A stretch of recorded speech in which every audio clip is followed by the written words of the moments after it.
Right to education हमारा fundamental right है, ये हम सब जानते हैं क्योंकि ये बात हमारे संविधान में कही गई है। आज हम जानेंगे राइट टू एजुकेशन कैसे फंडामेंटल राइट बना, इसके मायने क्या है, वो कौन सा केस था जिसकी वजह से हमें शिक्षा का अधिकार मिला। आज बात मोहिनी जैन बनाम कर्नाटक केस की। नमस्ते, मेरा नाम ब्रिज द्विवेदी है। आप देख रहे हैं इंडिया.com का स्पेशल शो ऑर्डर।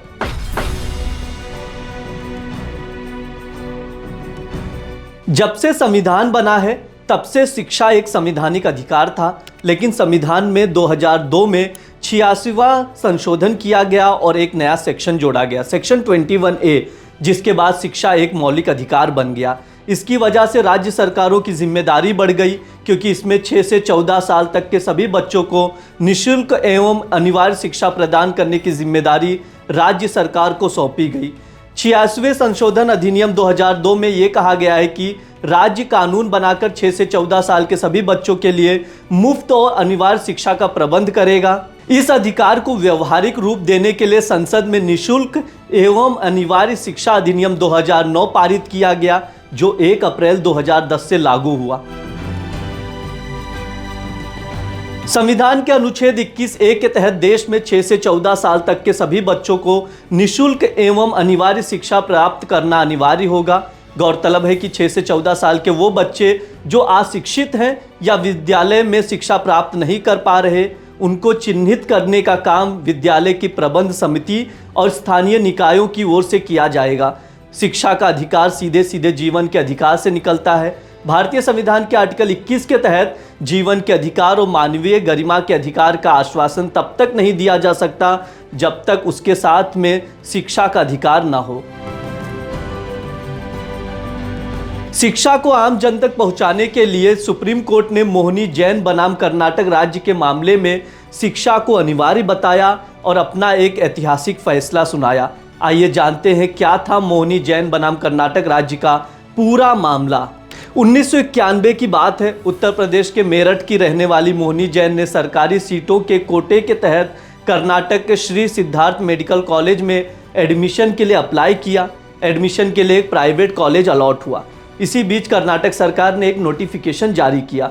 इसमें कहा गया कि सरकार की ओर से फिक्स की गई फीस के अलावा प्राइवेट कॉलेज अपनी इच्छा अनुसार फीस बढ़ा सकते हैं। इसके बाद प्राइवेट मेडिकल कॉलेज की तरफ से मोहिनी को जानकारी दी गई कि उन्हें एडमिशन के लिए पहले साल के लिए 60,000 रुपये फीस भरना पड़ेगा और बाकी 4 साल के लिए बैंक गारंटी भी देनी होगी। साथ ही कॉलेज ने मोहिनी से कैपिटेशन फीस के नाम पर 4 लाख रुपए की अतिरिक्त राशि जमा करने को कहा था। ये एक तरह से डोनेशन राशि होती है। मोहिनी के परिवार की आर्थिक स्थिति ठीक नहीं थी।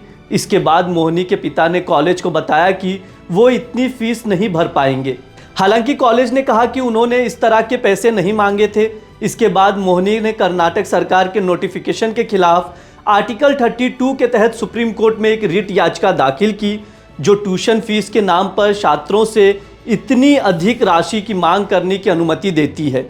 याचिका में कहा गया, सरकार की नोटिफिकेशन संविधान के अनुच्छेद 12, 14, 21 और 41 का उल्लंघन है, क्योंकि ये मनमाने ढंग से भारतीय नागरिकों को शिक्षा के अधिकार से वंचित करता है।